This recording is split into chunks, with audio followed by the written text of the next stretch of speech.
Miks me oleme erinevad? Autor Anne Innu. Ühel päeval istus väike poiss nimega Joonas oma koduõues ja vaatas taevasse. Pilved tujusid aeglaselt üle taeva, nagu nad otsiks midagi. Ta sosistas: emme, miks inimesed on erinevad? Mõned räägivad teistmoodi, mõnel on tumedam nahk, teised söövad imelikku toitu. Miks nii? Emma naeratas ja ütles: see on tore küsimus, Joonas. Mine ja uuri ise. Ma usun, et maailmas on sulle vastus.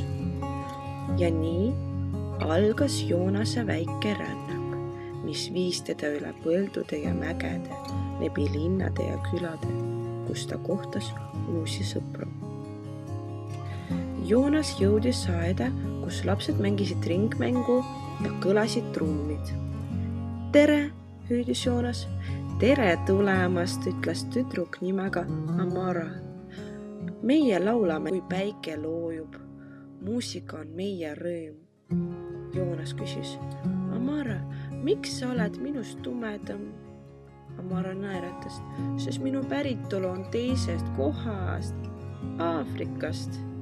Meie nahk on kaitseks päikese vastu, aga me kõik naeratame ühtemoodi, eks ole? Joonas noogutas. Naeratus on tõesti kõigil sarnane. Edasi viis teeda templisse, kus kõlas vaikne tuulekell. Seal istus poiss nimega Liio, kes maalis suure pintsliga paberi peale hieroglüüfe. Joonas küsis: miks sinu tähed on nii teistsugused kui minu? Liio vastas: need ei ole tähed, need on hieroglüüfid. Meie kirjutame pildi keeles, aga meie süda tunneb samu tundeid. Ta joonistas paberile suure sümboli ja ütles: see tähendab sõprus. Pärast vihmasadu kohtas Joonas tüdrukut nimega Olena, kellel oli peas lillepärg. Tere, ütles Olena. Tahad koos minuga rahvatantsu tantsida? Joonas uuris: miks sa kannad nii värvilisi riideid? See on meie rahvariie, Olena keerutas. Igal lillel ja värvil on tähendus. Need jutustavad meie pere, maa ja rõõmu lugu. Joonas naeratas. Igal kehal on teistsugune tants, aga samm on alati südamega. Lõpuks jõudis Joonas tagasi koju. Ta istus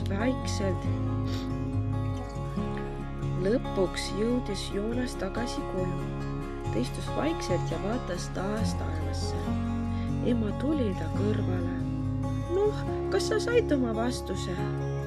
Joonas mõtles ja vastas: jah, meie nahk võib olla erinev, meie keel võib kõlada teisiti ja meie toit võib lõhnata kummaliselt, aga me kõik naerame, tantsime, joonistame ja tahame olla sõbrad.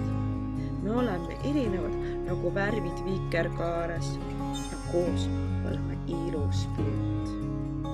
Meie maailm on nagu suur pusle. Iga tükk on ainulaadne, aga ainult koos loome me terviku.